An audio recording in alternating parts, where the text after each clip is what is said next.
Conexão Poder. Oferecimento Titânia Telecom. Soluções para conectar negócios e pessoas.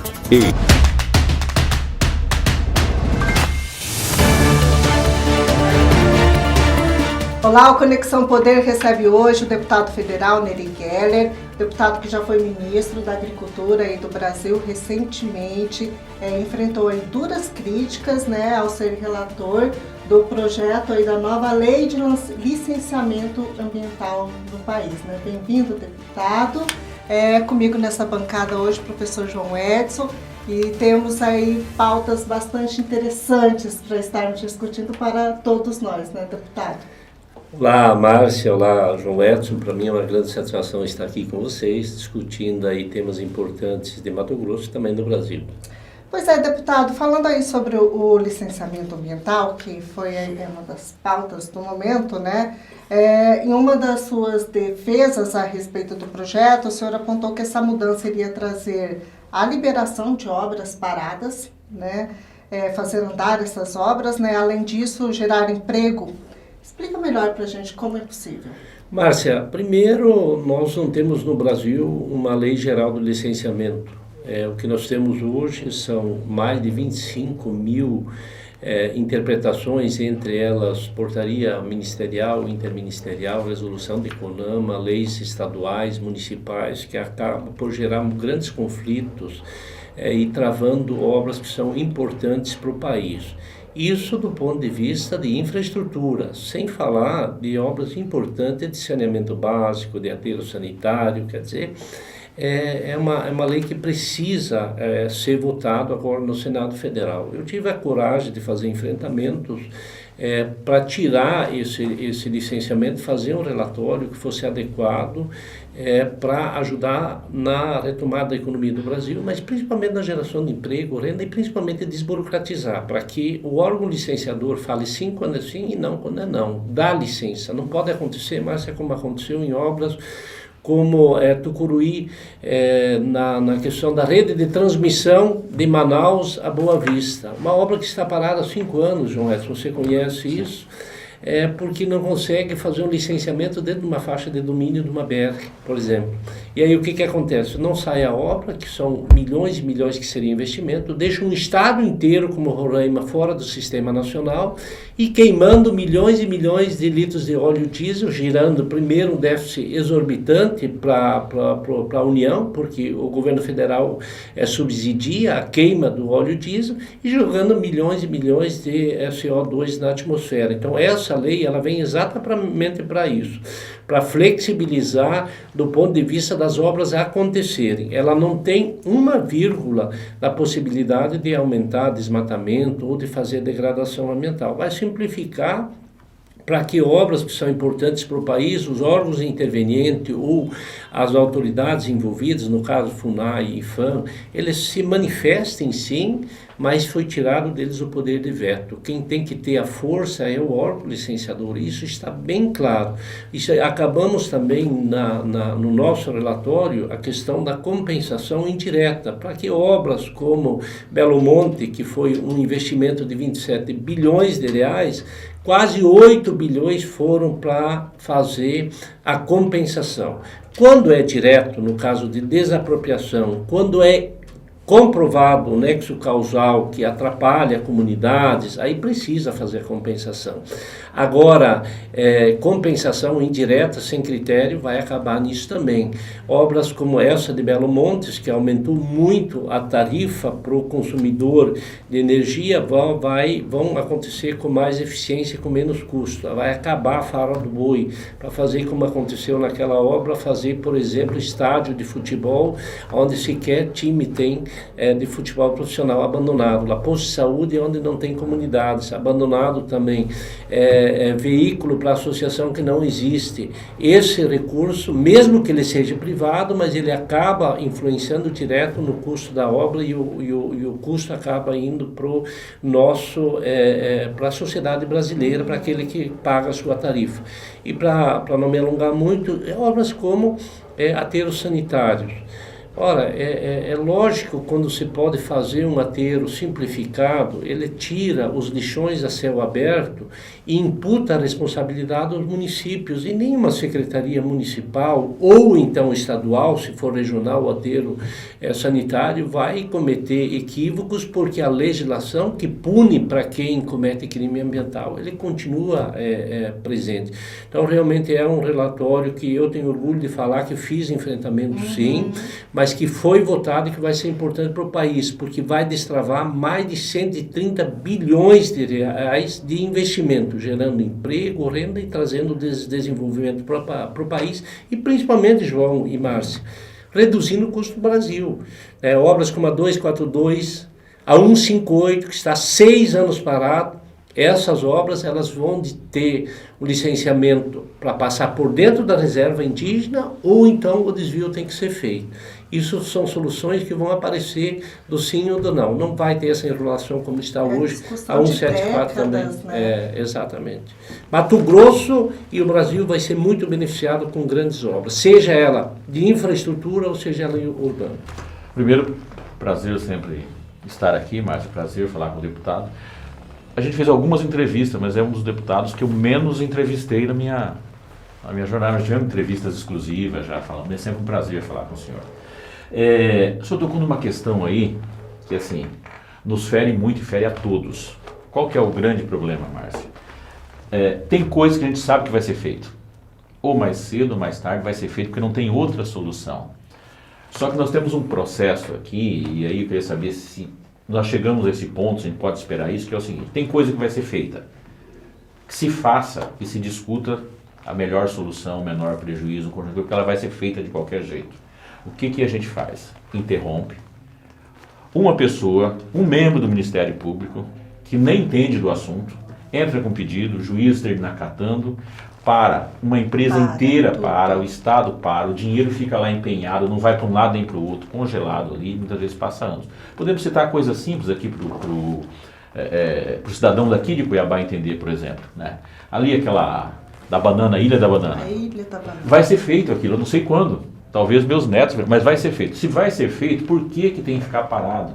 Existe recurso empenhado, aquela coisa feia, tá? Isso que se dá ali, se dá no Brasil todo, em obras grandes, em obras como usinas, por exemplo, que vai lá, já abriu, está pronto, só precisa, a máquina precisa começar a funcionar e não pode, porque uma pessoa foi lá e emperrou. Dentro disso que está sendo discutido, debatido, foi aprovado, dentro do seu relatório, a gente consegue encolher isso, dar responsabilidade para alguém, falar o seguinte: ó, isso aqui não vai ser feito nem hoje nem nunca, então vamos parar com isso aqui e tocar o Brasil para frente.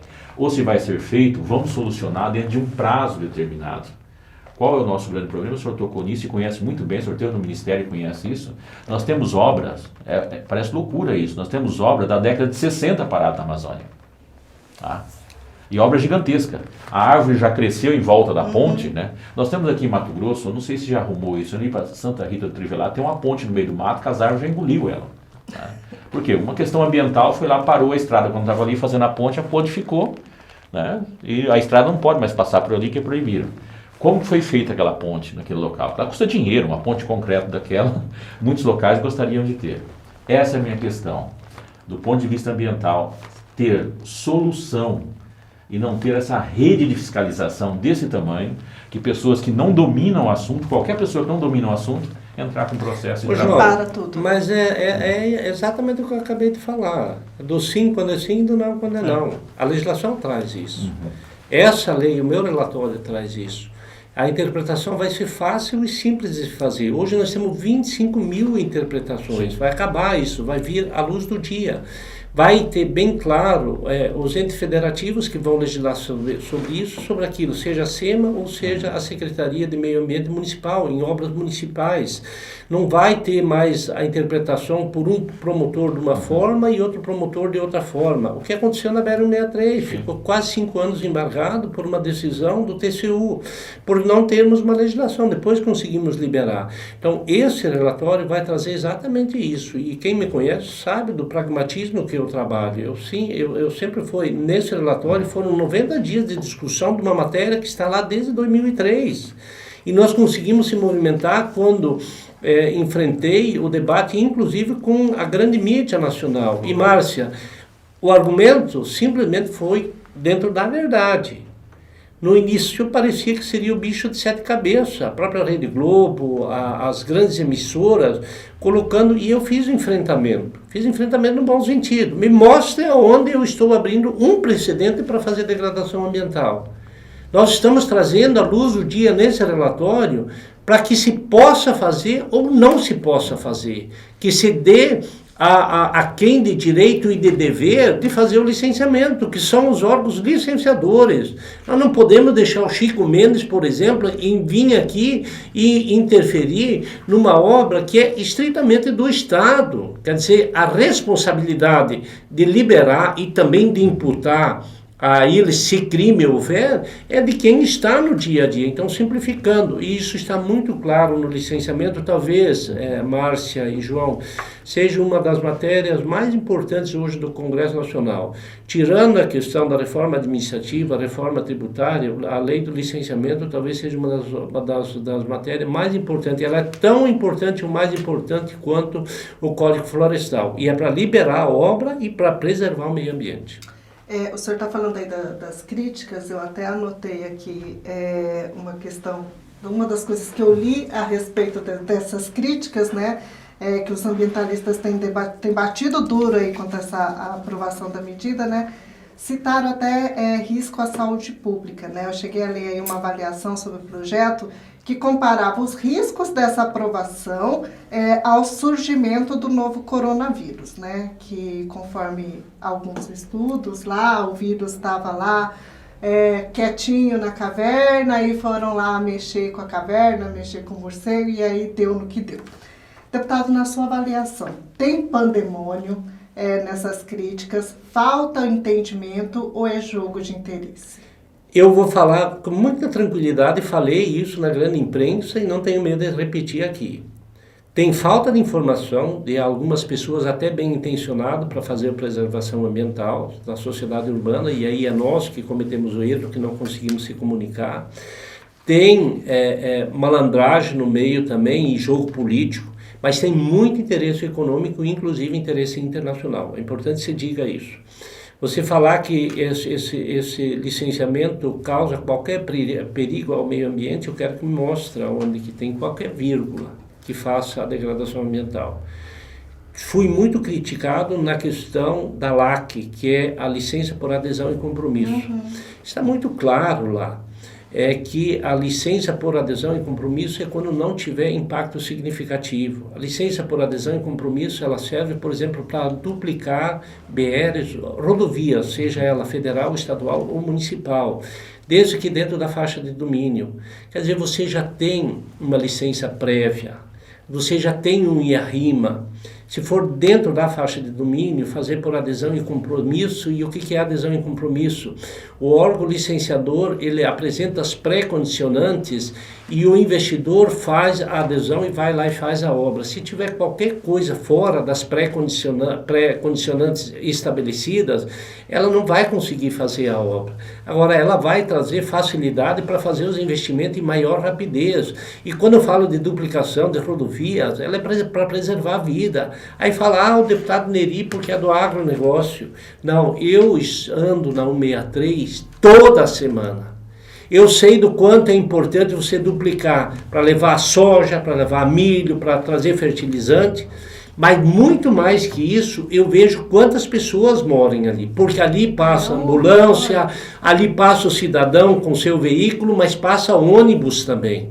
E as pessoas perdem suas vidas, porque às vezes o investimento não acontece 3, 4, 5 anos, quando uma duplicação poderia trazer mais segurança no tráfego.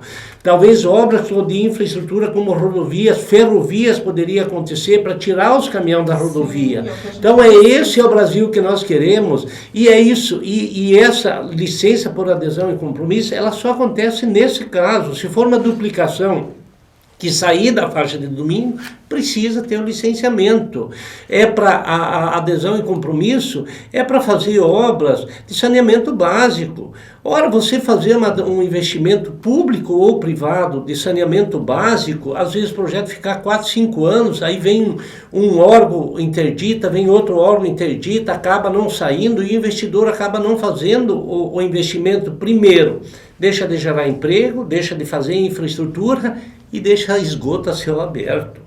Lixões, aterro sanitário, não tem que ter muita frescura. O município tem que ter a responsabilidade de fazer a obra e também cuidar da preservação ambiental. Se eventualmente cometer crime, a lei vai continuar da mesma forma, vai imputar a ele a responsabilidade de crime e ele vai pagar por isso. Ele vai simplesmente simplificar. Não vai ter 25 mil interpretações. Então, muita coisa boa vai acontecer, as coisas vão acontecer com mais rapidez do ponto de vista de investimento e principalmente da preservação. Inclusive amputando e, em alguns casos, dobrando a pena para quem cometer crime. Esse outro lado que eu queria que o senhor falasse um pouco, porque um dos problemas que nós temos é o seguinte: nós vivemos num país onde nada pode, mas quando você faz, você se defende de tudo. Que é o cara que comete o crime. Quando a gente vê o noticiário e vê a dificuldade de fazer uma obra no Brasil, dá para você imaginar, a princípio, assim, nesse país, gente, não tem crime ambiental. Ao contrário, tem muito crime ambiental, né? Só que o criminoso, você não vê uma punição que justifique ele ter condutas depois que seja disciplinadora, educativa. Um exemplo disso o senhor conhece bem, eu sei que o senhor voa o Brasil a forma voa Mato Grosso, na área de garimpos. Sim. É um problema seríssimo, né? E assim, quando eu estou falando da área de garimpo, é justamente o garimpo que tem mais gente para defender. Que é o que não é empresa, que é o cara que vai lá sozinho com a pá dele, vai furando, estoura tudo. Vocês não têm noção. Eu conheci Peixoto de Azevedo quando era floresta ainda, tá? Toda aquela região ali. E o que virou aquela região, lá em Alta Floresta, aquela região do Pista do Cabeça, tá, né? O que é feito naquilo? Quem foi punido? Ninguém vai ser punido, não tem identidade, não tem ninguém. Lá não foi ninguém, porque não tem interesse econômico, não gera um conjunto de coisas. Como dentro agora, dessa nova perspectiva, a pessoa vai ser imputada. E aí? Ela vai pagar. Ela vai pagar hoje. João, é bem claro, por isso que é importante ler o relatório. Ela vai imputar a responsabilidade a quem está dentro da lei para fazer a obra, para liberar a obra, vai imputar, inclusive, ao órgão licenciador prazo para se manifestar e liberar a licença, ou então negar a licença. Não vai ficar mais 4, 5 anos parado. Ela tem que dizer sim ou não. E aí, na questão específica, e aí eu tenho o maior orgulho, de novo, de falar sobre isso. A cooperativa de Peixoto participou dessa discussão. O Gilson estava lá na OCB Nacional discutindo porque eu queria ouvir exatamente o extrativismo mineral, que é hoje muito criminalizado, João, e quando na verdade é uma motriz econômica extremamente importante e rica para o país. E as cooperativas, por exemplo, lá de Peixoto, elas vão poder fazer por adesão e compromisso bem claro, desde que esteja estabelecido lá o licenciamento com a extração e a recuperação da área. É isso que está fazendo. E Peixoto é um exemplo disso. Passou-se, viu, João, desculpa eu falar aqui, passou-se o tempo de 20 anos atrás. Hoje não se faz mais extração e deixa lá céu aberto. Hoje as cooperativas e os pequenos garimpeiros estão na mesma linha da produção agropecuária. Eles estão rigorosamente dentro da tecnologia. Márcia, eu fui visitar Peixoto de Azevedo. O que eles estão fazendo lá é lindo para o país. Eles exploram a riqueza e ao mesmo tempo fazem a recuperação. Faz a extração e depois você vai olhar lá, vem as máquinas fazendo o preparo do solo e o manejo e fazendo a recuperação extraordinário. Então, dentro dessa legislação, o garimpo, a extração mineral de médio e de grande porte está bem claro e lá nesse relatório vai dizer sim quando pode fazer e não quando não. E vai, inclusive, punir quem não fizer o projeto completo de licenciamento, de extração e de recuperação. Hoje, inclusive, a cooperativa que o senhor citou, eles estão recuperando áreas que foi degradada no passado. Sim, estão recuperando. Estão recuperando hoje a área que em si faz parte da questão deles, né? Até porque essa questão do produto, que se existe muita fala, não sei o que, a questão da produção, o mercado regulamenta hoje. O mercado ele não consome mais produto que vem de áreas onde aconteceu. Vai consumir 1 ano, 2 anos, descobriu, denunciou, acabou, né? O mercado regulamenta isso. E o senhor acabou de citar aí que vê um interesse também internacional contrário aí a essa mudança, né, do licenciamento. Por que esse interesse internacional? Seria para não ter mais competitividade? Como a senhora avalia? Como eu falei, Márcia, tem interesse econômico, que é competitividade, né, competição lá fora, né, se nós analisarmos bem, claro, é melhor para eles. A partir do momento que você baixa o custo Brasil, você está competindo diretamente com os Estados Unidos, por exemplo, que é o nosso grande concorrente na produção de alimentos do mundo, né?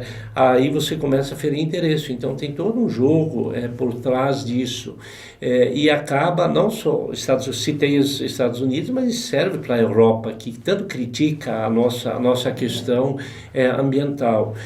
E se nós fizermos de forma inteligente o enfrentamento, nós vamos conseguir avançar muito do ponto de vista da imagem do Brasil lá fora, se nós trouxermos regras claras. E aí é importante a sociedade cuiabana que está nos acompanhando, a votação do Código Florestal, por exemplo, foi um avanço desse, muito grande. Nós éramos considerados o patinho feio da questão ambiental e começamos e mudamos a nossa imagem lá fora, criando uma regra clara que desse condição para produzir e, ao mesmo tempo, mostrar que nós temos a legislação mais rigorosa e mais punitiva do mundo. E no licenciamento é da mesma forma. Obviamente, a partir do momento que nós ligarmos o país de leste a oeste, de norte a sul, com investimentos em infraestrutura, nós vamos chegar no porto com custo, Brasil, muito abaixo do que nós temos hoje. Então, isso tudo fere interesses internacionais. Além de falar que a grande mídia e a sociedade urbana ainda não entendeu, uma parcela da sociedade ainda não entendeu que o grande gigante econômico e a solução para o Brasil não está na beira do mar, não está nos grandes centros. A grande solução é o interior do país. E aí eu estou falando da produção, mas eu estou falando de extração mineral, estou falando da própria questão do manejo, extração de manejo, né, que pode ser feito, e avançando isso, e esse manejo também, a extração de tora legal com licenciamento ajuda na preservação do meio ambiente, inclusive. Se você tira toras, árvores velhas que não estão gerando oxigênio, e você abre espaço para vir novas e com isso ajudar na questão ambiental do mundo, inclusive. Então isso tem que ser feito de frente. Eu tive uma primeira crítica quando eu fiz o enfrentamento, acharam que iam me derrubar. Veio 9 ministros contra mim, ex-ministros do meio ambiente. Eu enfrentei, a maioria tinha medo de enfrentar, eu enfrentei isso. Falei, vem cá, alguns deles inclusive foram colegas, aonde que eu estou cometendo o erro? Ninguém teve capacidade de vir fazer enfrentamento e o debate comigo. Por quê? Porque eu tinha um argumento que eu estava fazendo a coisa certa. Nós saímos num início com 180 votos no plenário, que não tinha voto suficiente para aprovar a matéria. Eu fui na discussão e consegui fazer o convencimento dos líderes partidários e partidos como Cidadania, que é partido independente, que tem 8 parlamentares, que no primeiro momento 1 era a favor e 7 era contra, até pela questão ideológica, e muitos promotores e ambientalistas. Eu fiz um enfrentamento e mudei o voto de alguns deles, inclusive que são promotores, né, e que acabaram indo ao plenário, e nós conseguimos a primeira votação no mérito da matéria, votar por 300 a 140. No debate no plenário, que foi bastante acirrado, nós conseguimos, na votação das emendas de destaque no segundo dia, fechar com 340 votos a 122. Então foi realmente uma vitória do Brasil esmagadora. Por quê? Pela capacidade e atenção que a matéria requer. Então ela tem sim interesses econômicos, mas muitas vezes também é falta de informação. O governador Mauro Mendes até classificou essa aprovação na Câmara como a primeira vitória contra a burocracia burra. Exato. Traduzido. É isso mesmo. Deputado, é possível a gente sair da... a gente está falando de questão ambiental, a gente está falando de questão de economia e de sobrevivência do Brasil lá na frente. Tem que deixar bem claro isso, né? uma coisa é o que eu estou olhando hoje, uma questão é você utilizar o movimento econômico. A gente sair de uma política partidária, de uma política de um presidente, para uma política de governo estável, estou dizendo isso o seguinte, qual que é um dos problemas que nós temos? Nós não temos sequências de políticas de governo. Há muito tempo nós temos essa dificuldade. E tem coisas que é de interesse nacional, que independe de lado partidário, depende de alguma coisa, é a sustentabilidade. O Brasil economicamente quebrando não é interessante para partido nenhum, para governo nenhum, ele precisa ter um desenvolvimento. Quando a gente fala de política ambiental, hoje a gente tem que olhar a geopolítica mundial, o que nós representamos dentro desse processo, né? E a gente tem visto muito essa questão dessas correntes políticas que muitas vezes elas não lutam em favor do desenvolvimento do país, mas em si de uma questão de bandeira. E o senhor esteve no governo, deve ter enfrentado isso quase todos os dias. Existe um clima hoje, depois de um certo tempo, eu tenho uma crítica, principalmente ao agronegócio, eu tenho uma crítica de comunicação do agronegócio. Eu acho que o agronegócio comunica muito mal com o Brasil. O agronegócio comunica com o agronegócio. Eu diria, João, se você me permitir, dentro dessa questão, nós, da produção, nós estamos fazendo uma política de Estado, na verdade. A organização do setor foi extremamente importante para a presença do setor na esfera de governo, seja estadual, federal, ou em alguns casos até municipal, prefeitos e vereadores. E eu acho que essa comunicação, João, você há de convir comigo que nós avançamos muito nos últimos 10 anos. Melhorou. Só que aquilo que a gente precisa olhar o mapa do Brasil. Quando você olha o mapa do Brasil, quando eles fazem aquele mapa de calor, por exemplo, da aglomeração, a gente vai verificar que está todo mundo olhando para o mar. Nós não temos as pessoas olhando para o Brasil. Esse é um dos grandes problemas, né? E a grande massa está olhando para o mar. Você pega aí São Paulo, a cidade de São Paulo, né, está a menos de 100 quilômetros do mar, ali, todo mundo olhando para aquele lado. E quando fala com o cidadão da cidade, né, tirando a publicidade da Globo lá, o Agro é Pop, né, que teve mais um papel da Globo, as demais publicidades, ela termina falando para dentro, né? A importância do agricultor, tá? Ela é mais do que isso. O agricultor não é importante para mim comer, é importante também para mim comer, mas é importante para a economia macro. O que nós produzimos? Nós não somos grandes produtores de tecnologia, nós importamos tecnologia, um conjunto de outros fatores. Essa questão de alimentar o mundo precisa entender que existe uma corrente. O cara que está no mar, por exemplo, correndo com o camarãozinho dele ali assando, ele precisa entender que aquilo ali tem água naquela história. Ele precisa entender que ele está vivendo daquilo. Ele não acha que está vivendo daquilo, ele acha que está vivendo de outra coisa. Ele tirou do mar, não foi da roça, não foi da Amazônia, não foi não sei da onde. Essa linguagem que eu falo que tem eu tenho uma certa crítica, ela precisa melhorar nessa linguagem muito para chegar até o texto lá, né? Mas, assim, a grande questão, deputado, e aí eu vejo um avanço, parabenizo, eu vejo um avanço fantástico em termos do que foi feito, né? É a gente ter a compreensão que fiscalização é diferente de travamento. Nós temos uma política de travamento no Brasil, muito além da fiscalização, o senhor esteve lá e sabe disso, né? Está aí na questão ambiental, mas está numa série de outras questões. Sim. Só lembrando, as obras da Copa em Cuiabá, a gente não pode esquecer disso. Tinha 3 instituições contratadas para fiscalizar. É muito fiscal. É que você coloca como não se tem fosse uma regras gestão, claras, não tem regras claras para punir. João, é a mesma questão das queimadas hoje. É importante você que está me assistindo entender do que eu estou falando. As queimadas, muitas vezes, elas acontecem exatamente onde não tem regularização fundiária. Ela acontece em assentamentos porque lá ele não tem o seu título e ele acaba cometendo crime, não tem como o Estado brasileiro punir ele porque ele não é dono daquela área do ponto de vista cartorial. Então é isso que precisa fazer. Dentro dessa legislação que nós construímos agora, ele está claro para fazer, quando pode fazer, e punir para quem comete crime. Então é isso. A nossa legislação, a reforma do Estado brasileiro precisa acontecer. Ela não é só para fiscalizar e para punir. Ela é também na questão da evasão de divisa fiscal, a estruturação tributária hoje, que é um caos, porque quem tem melhores contadores e quem está mais, ele consegue achar brecha dentro da lei para indiretamente sonegar. Então, essas reformas que precisam acontecer. E, João, nós aqui de Mato Grosso, realmente somos abençoados pela organização das entidades. Nós pegamos, eu vou pegar a Fiente, por exemplo. A Fiat foi extremamente importante no subsídio para eu conseguir fazer esse relatório. Eles estiveram presentes, a OCB aqui de Mato Grosso esteve muito presente, se comunicando, inclusive, para conseguir fazer um enfrentamento num tema desse, João. Se você não tiver alicerçado com apoio, eu tive apoio dessas entidades. A OCB foi extremamente importante, a AMPA foi extremamente importante, a FIENTE foi bastante importante, a CNI foi importantíssima, a Fiesp de São Paulo, por quê? Porque eles, primeiro, modéstia à parte, com a minha equipe, construir credibilidade para ter apoio dessa sociedade. Nós fizemos um debate e conseguimos vencer a comunicação, porque nesse assunto nós vencemos a comunicação.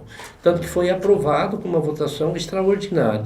Então é isso, a gente precisa avançar do ponto de vista de fazer as coisas ter mais pragmatismo. Eu estive no governo passado, né, porque eu fui indicado pelo setor e as políticas que foram encaminhadas em 2008, em 2007, na crise da agricultura, elas estão dando resultado hoje ainda. A reestruturação do crédito aconteceu, o Código Florestal aconteceu naquela época, a logística muito avançou, a ferrovia Norte-Sul avançou porque foi trabalhado lá atrás.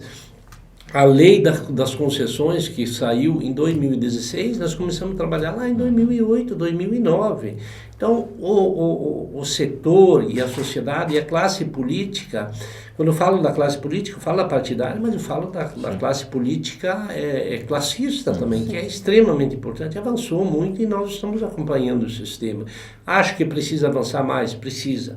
Precisa melhorar a comunicação? Precisa.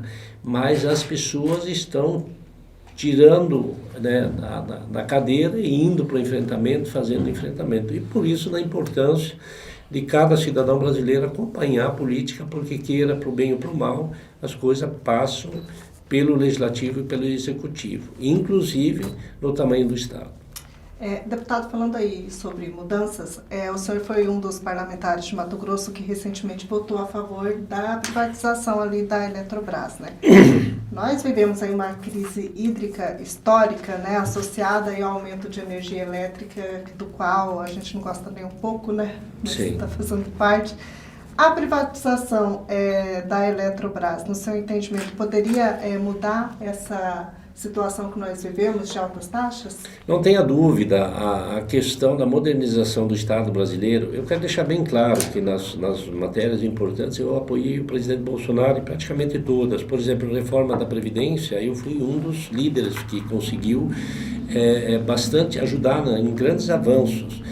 Manter algumas categorias fora da Previdência e Segurança, por exemplo, classe de educadores, manter a isenção das exportações do Fundo Rural, porque ela é importante para a economia do Brasil, mas diminuir o tamanho do Estado e ter ao menos uma expectativa de não quebrar totalmente a nossa Previdência. Nós estamos fazendo a reforma tributária, por exemplo. Eu fui um dos parlamentares, dos 22 parlamentares da comissão mista que foi formada, que estava lá discutindo a reforma tributária, porque ela é importante e ela mexe, Márcia, ela mexe em toda a estrutura. Primeiro, modernizar, vai aumentar a receita, porque vai combater e vai ter uma legislação mais clara para sonegação, né? ou saída legal para não pagar imposto.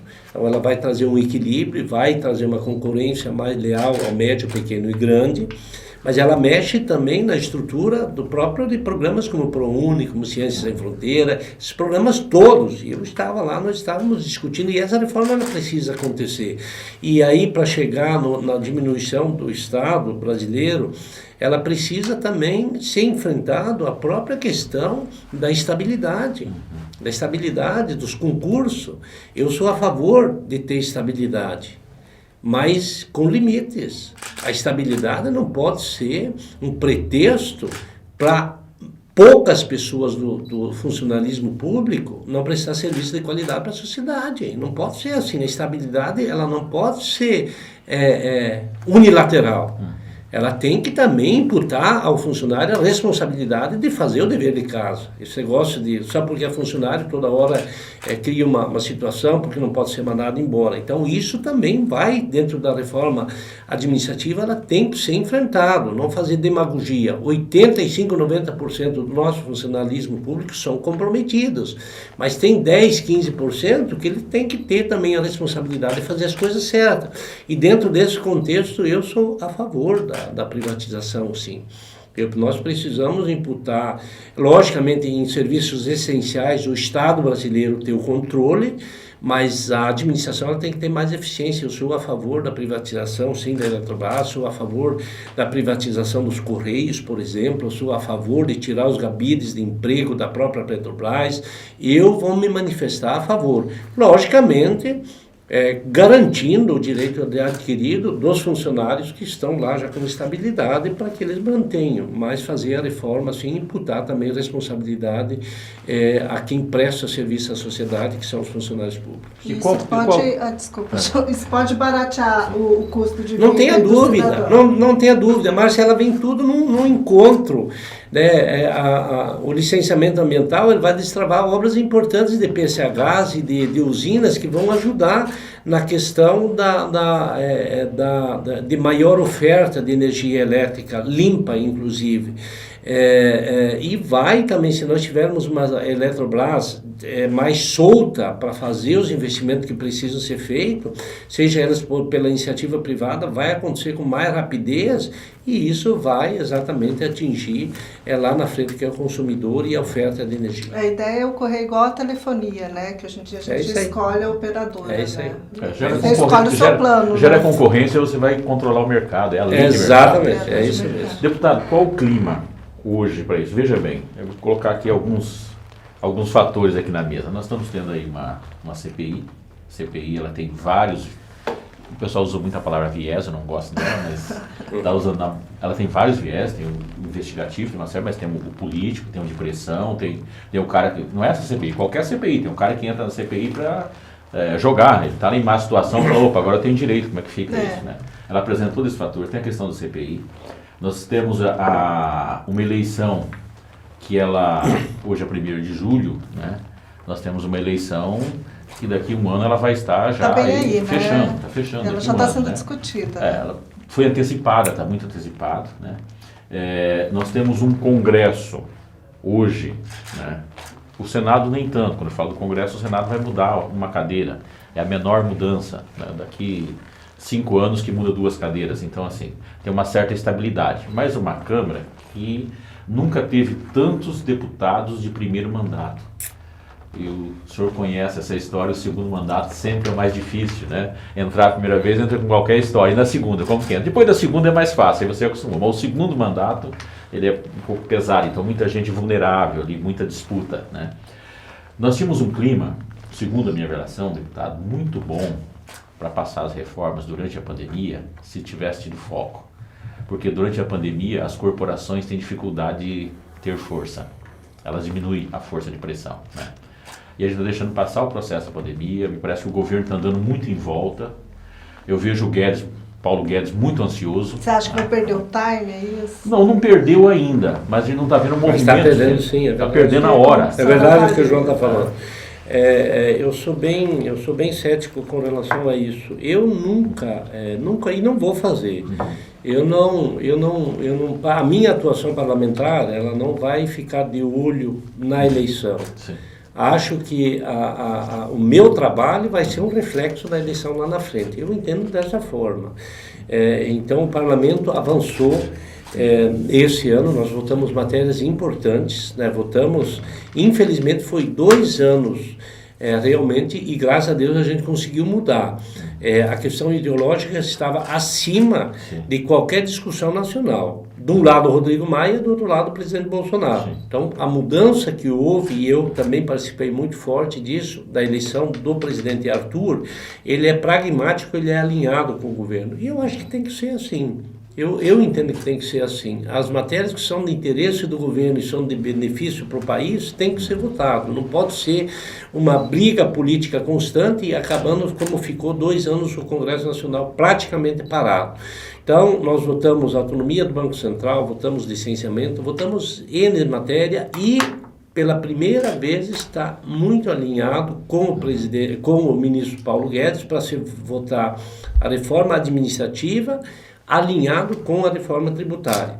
Aquilo que o João falou é verdade, Márcia, realmente está se perdendo time, porque ano que vem é ano de eleição. Eu conversei bastante com o Arthur, com o presidente Arthur, e nós estamos trabalhando para que a Câmara Federal vote essas 2 matérias que são muito importantes, começar a votar ainda no primeiro semestre, ou ao menos começar a discussão, como já está acontecendo, votar no segundo semestre, porque se deixar para o ano que vem, realmente é muito difícil de ser votada essas reformas. Votamos a Eletrobras, votamos outros assuntos importantes. O recesso vai ser em agosto? Não, o recesso vai ser segunda quinzena de julho, vai ser 15 dias só de recesso.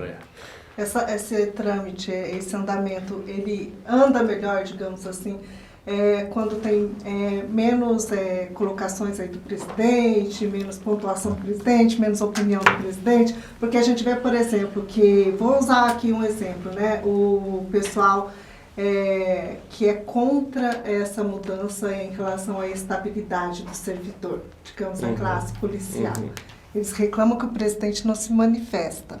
Mas na sua avaliação, o fato do presidente não se manifestar ajuda na avaliação aí da Câmara, no andamento do eu vou ser bem sincero e falo, sou da base do presidente, me manifestei contra a CPI, sou contra o impeachment, mas também coloco algumas posições que o presidente deveria melhorar. Essa questão desse debate, ele tem que ser um debate mais qualificado do ponto de vista de encaminhamento das matérias pela sua equipe. Esses encaminhamentos não podem ser num cercadinho lá do Palácio do Planalto. Isso aí o presidente Bolsonaro, com todo o respeito, está errado. Eu já fiz críticas pontuais sobre isso, porque isso dá visibilidade política, mas não dá resultados práticos para a economia do Brasil ou para a sociedade brasileira. Então, acho que esse debate ideológico que é constante, ele não é benéfico para a sociedade brasileira. Nós precisamos ter pragmatismo. O governo, ele termina a questão quando vem a eleição, e o debate político ele teria que ser mais no período eleitoral. Então acaba atrapalhando, sim, até porque muitas vezes desautoriza a sua própria equipe de encaminhamentos que são encaminhamentos de governo. Deputado, eu vi um movimento da semana passada que me preocupou muito. Seu colega, o deputado Luiz Miranda, né, vai à CPI e faz um enfrentamento direto com o presidente, trazendo para dentro da CPI a imagem do presidente. Imediatamente na sequência, um grupo tenta ligar, o senhor deve estar sabendo disso, tenta ligar que essa ação do deputado Luiz Miranda foi motivado pelo presidente Arthur Lira. Essa é uma tentativa, o senhor conhecendo o Arthur Lira, isso é uma tentativa de afastar outra vez o presidente da Câmara dos Deputados em função de tudo que está ocorrendo politicamente do presidente, ou existe essa possibilidade? Eu vou ser bem sincero, não quero entrar nesse mérito, porque tem muitas informações de bastidores que acabam não condizendo com o que vaza para fora. Então, a confiança no deputado Arthur, ela é 100% está alinhada com o presidente Bolsonaro, e pessoas como essas que você acabou de citar aí, só traz tumulto. Acho que se dá importância demais a vozes que só atrapalham o processo. Então, não vou me envolver nessa discussão e dar opinião sobre esse assunto, porque ele é um assunto que eu tenho muita segurança em falar que o presidente Arthur Lira está alinhado com o Planalto, e nós, do Partido Progressista, estamos alinhados com o presidente Bolsonaro e principalmente nas pautas de interesse do Brasil. Mais que isso, não quero falar sobre esse assunto. E como o senhor avaliou aí esse super pedido de impeachment que aconteceu ontem aí?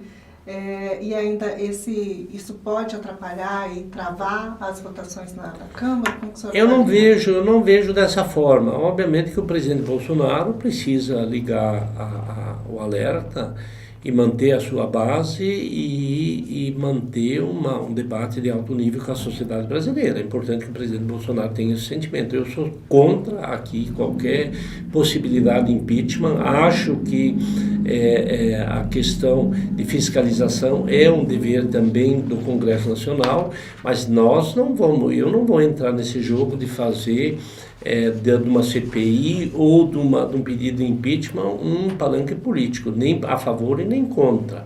Então, acho que se tiver realmente denúncias, tem que ser investigado. Agora não dá para fazer uma CPI, um carnaval aí de 90 dias, quando na verdade nós temos órgãos de controle, como o Ministério Público, como a Polícia Federal, para fazer as investigações. O Congresso Nacional tem que caminhar nas votações que são importantes para o país. O senhor está colocando aí as votações que são importantes, né? E aí, de repente, aí começa a CPI, pedido de impeachment e tal, então o negócio começa nós temos duas reformas. Nós travamos e não votamos, nós fomos contra a CPI na Câmara Federal. Nós fomos contra. Está no Congresso Nacional, está no Senado Federal, mas acho que essa CPI tem que avançar para ela não se tornar um palanque eleitoral até ano que vem, porque aí sim ainda não vão votar as reformas que são importantes para o país. Essa é a minha questão. Se esse movimento contra o Arthur Lira não era um movimento para tentar colocar um bode na sala, desestabilizar, botar um bode na sala, né? E aí você termina travando em relação a isso. Voltando à questão do ânimo do Congresso, né? Nós estamos falando aí na perspectiva da soma das reformas, né? Qual reforma caminha mais nesse momento? Não, eu acho tem alguns projetos que eles acabam influenciando na reforma. Por exemplo, as privatizações, elas acabam influenciando e fazendo a reforma do Estado brasileiro. Elas vão avançar, mas as duas mestres a reforma administrativa e a reforma tributária na sequência, que a tendência, ao menos na Câmara, caminhar junto. Nós estamos muito otimistas que as privatizações vão continuar acontecendo, vão ser pautadas, e a reforma que precisa caminhar é a reforma administrativa junto com a reforma tributária.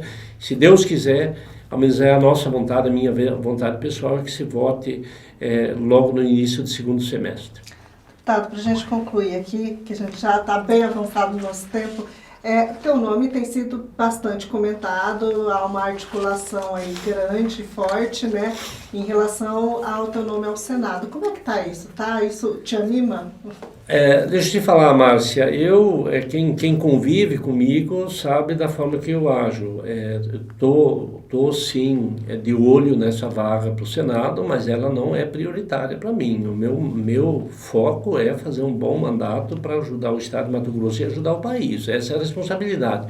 Meu partido definiu sim por uma candidatura majoritária. O nosso grupo, que apoiou o senador Carlos Favro, se reuniu também, está alinhado. O ministro Blairo Maggi está alinhado. Eu conversei com o governador Mauro Mendes e sinalizei que eu estaria cuidando do meu mandato, alinhado com o governo do Estado, mas que eu estaria na possibilidade de ser um candidato ao Senado, e vou trabalhar isso com muita tranquilidade, sem atropelar ninguém, sem ferir egos, e lá na frente, se o meu mandato, se o nosso grupo definir por uma candidatura, estou pronto para disputar, porque tenho a convicção de que eu serei muito mais útil no Senado Federal, porque isso me dá muito mais força. Então, vou trabalhar sim.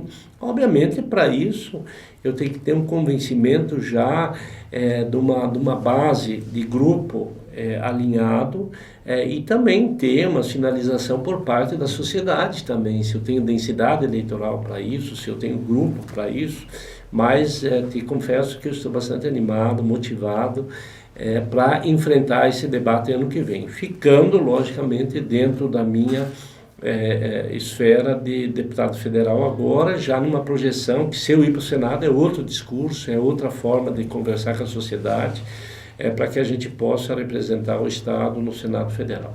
Animado estou, agora não agoniado. E o presidente Jair Bolsonaro, a próxima casa dele pode ser o PP? Não está definido. Existe sim, vocês sabem, a sociedade sabe, nós temos o presidente da Câmara, temos o líder do governo, a base é muito forte. É um debate que tem que ser um pouquinho mais para frente, ainda acho que tem possibilidade dele vir para o PP sim. Tá certo. Bom, quero agradecer a sua participação aqui no Conexão Poder, deputado, deixar um presente da casa aqui para o senhor leva para o seu gabinete em Brasília. Quando a gente for lá, vamos... Eu que agradeço, Márcia, a você, ao João Edson, pela oportunidade. Obrigado pelo presente. Conte conosco, foi um grande prazer estar conversando com vocês, principalmente com a sociedade cuiabana, da Baixada Cuiabana, o estado inteiro e o Brasil também, que nos acompanha. Muito obrigado, um grande abraço, fique com Deus. Obrigado, deputado. Obrigado, João. E obrigado a todos que nos acompanharam até aqui. Conexão Poder. Oferecimento Titânia Telecom. Soluções para conectar negócios e pessoas. E